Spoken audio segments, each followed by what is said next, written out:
The building currently is 44,000 feet. When we bought it, it was 22,000 feet, and then we had this basement area. Yeah, talk about that. How did you double the space of an existing building without making the footprint any bigger?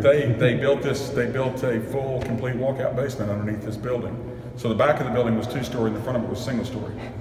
And this was dirt floor, you said? It was dirt floor. What? They just never finished they just never finished it out. I'm not sure what their plans were, but they never finished out. They were using it for storage, and then they moved all that storage out, and it was just a giant blank dirt canvas. And before it was one physician, a physician and a clinic, right?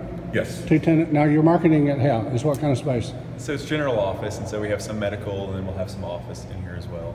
If it were going to go completely general, is there ever any stigma attached to medical space going on in the general market? Maybe not here in the shadow of the Edmond, whatever they call hospital. Yeah. No, I feel like medical is always going to be a great asset to have, but I think we just want a little bit more diversification. We want some different foot traffic coming through here. Yeah. Talk about the exterior, how you changed it, what it was before and what it's going to be. Originally it was just a brick exterior, and then we went back through and we put 2 different types of material on here to add to the look of the building. So instead of just painting the brick, which a lot of people do, we decided to change the elevation. We added parapet walls and raised the elevation height of the building. We added this material called Trespa that looks like multicolored reclaimed wood, as well as another product by AFC that looks like a concrete cladding on the outside of the building. So by doing those, we gave it a new updated look. Yeah, it's really going to be attractive. Before it was just brick. Yeah, huge correct. Monolith, not a monolith, but it looked like a huge stack of bricks. Yes.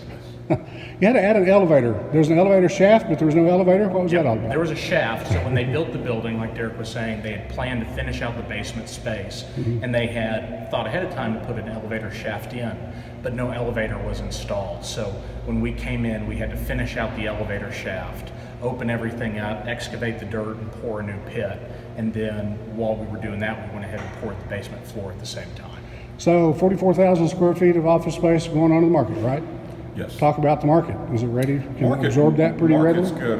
One of the things that we had to do too was add parking, which really helped us because when we bought the building, there was extra land to the back of it.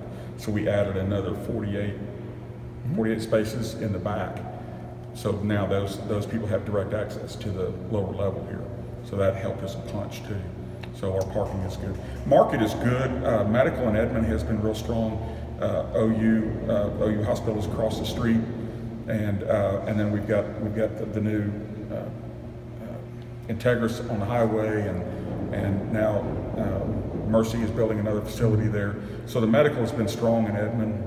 We're picking up some of that overflow and what we have there. But just in general office space, there still is some limitations on the market in terms of large steel frame buildings. We have a lot of the we have a lot of the garden office stuff, but for a lot of tenants that won't serve their needs. You've got a couple of pre-leases or tenants already signed. Can you identify them? Yeah, I think I'll say what they do. Okay. We have a few tenants moving in as soon as we open up the doors, and so we have a plastic surgeon, we have an OBGYN, we'll have a physical therapy group, and then we have a really high-end salon that's coming in. And it'll be kind of a first in the market to see in Edmond. It's a high-end private salon. It'll be really, really fun to see what happens. Do you expect 20 tenants or 6 to fill it? Yeah, so 10. We have 4 signed up and probably another 2 or 3 upstairs, and then we're hoping for 2 or 3 downstairs. The first floor space upstairs is leasing from $22 to $26 a foot, and the bulk space in the walkout basement will be $16 to $19 a foot. All right.